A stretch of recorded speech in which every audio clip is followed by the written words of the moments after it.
नमस्ते दोस्तों, एक बार फिर से आपका स्वागत है आपके अपने चैनल में। आज हम लेकर आए हैं नवरात्रि का रहस्य, नवरात्रि में भक्तों की जिंदगी बदलने वाली कहानी। अगर आपको हमारी यह कहानी पसंद आए तो कृपया वीडियो को लाइक करके चैनल को सब्सक्राइब करें और बेल आइकन को जरूर दबाइए। काली घटाओं से घिरे आसमान के नीचे शरद ऋतु की ठंडी हवा में एक अजीब सी शांति फैली थी। गांव में नवरात्रि का पर्व प्रारंभ होने वाला था। चारों ओर उल्लास का माहौल था, क्योंकि यह वही समय था जब शक्ति स्वरूपा मां दुर्गा की आराधना पूरे हर्षोल्लास से की जाती है। अमरपुर गांव में नवरात्रि का त्योहार विशेष महत्व रखता था। यहाँ की प्राचीन दुर्गा मंदिर में हर वर्ष एक विशेष पूजा होती थी, जिसे पूरे राज्य से लोग देखने आते थे। मान्यता थी कि मां दुर्गा स्वयं इस पूजा में प्रकट होती हैं और अपने भक्तों को आशीर्वाद देती हैं।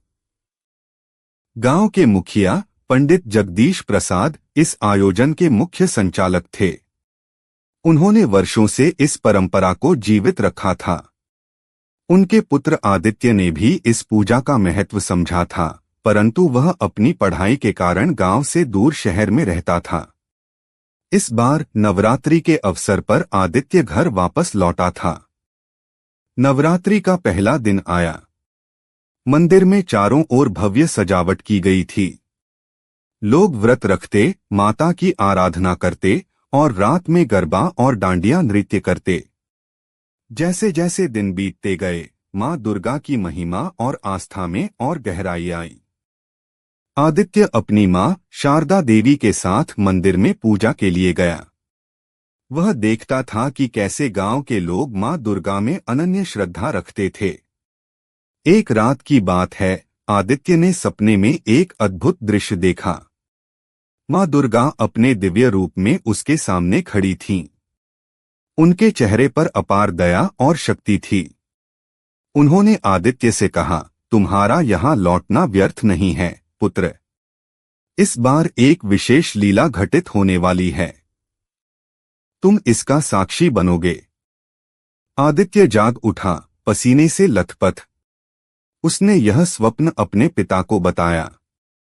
पंडित जगदीश ने गंभीरता से कहा, मां की इच्छा हो तो कुछ अद्भुत अवश्य होगा। हमें उनके संकेतों का पालन करना चाहिए। नवरात्रि के 8वें दिन अष्टमी का दिन था, जब मां दुर्गा की विशेष पूजा होती थी। उस दिन गांव में एक विचित्र घटना घटी। मंदिर के पास अचानक जमीन फटने लगी और एक विशाल नाग प्रकट हुआ। गांव में अफरा-तफरी मच गई। लोगों ने इसे अपशकुन माना और डर के मारे भागने लगे। आदित्य और पंडित जगदीश ने मां दुर्गा के चरणों में शरण ली। तभी मंदिर के गर्भगृह से एक प्रकाश पुंज निकलकर उस नाग के सामने प्रकट हुआ। यह कोई और नहीं, स्वयं मां दुर्गा थीं। उनके तेज से सारा वातावरण आलोकित हो गया। मां दुर्गा ने उस नाग से कहा, तुम मेरे भक्तों को भयभीत करने का प्रयास कर रहे हो, परंतु यह मेरा क्षेत्र है। यहाँ अधर्म नहीं हो सकता। लौट जाओ, अन्यथा मैं तुम्हें नष्ट कर दूंगी। नाग ने क्रोधित होकर अपना विष फेंका, लेकिन वह मां के चरणों तक नहीं पहुंच सका। मां ने अपने त्रिशूल से नाग का संहार कर दिया। गांव के लोग इस अद्भुत दृश्य को देख स्तब्ध रह गए। मां दुर्गा ने सबको आशीर्वाद दिया और कहा, भक्तों, मेरे प्रति अटूट श्रद्धा रखने से किसी भी विपत्ति का सामना किया जा सकता है। नवरात्रि का पर्व तुम्हें शक्ति और साहस देता है। नवमी के दिन गांव में एक नई उमंग थी। लोगों ने मां दुर्गा की महिमा का अनुभव किया था। आदित्य ने भी इस लीला को अपनी आंखों से देखा था और उसे मां दुर्गा की शक्ति का प्रत्यक्ष साक्षात्कार हुआ। वह समझ गया कि शक्ति की सच्ची आराधना आस्था, प्रेम और साहस में निहित है। नवरात्रि का समापन हुआ, परंतु आदित्य के जीवन में यह घटना एक नई शुरुआत थी। वह अब केवल एक साधारण युवक नहीं था, बल्कि मां दुर्गा का परम भक्त बन चुका था। उसकी आत्मा में एक नई शक्ति जागृत हो चुकी थी, जो उसे हर विपत्ति का सामना करने की प्रेरणा देती थी।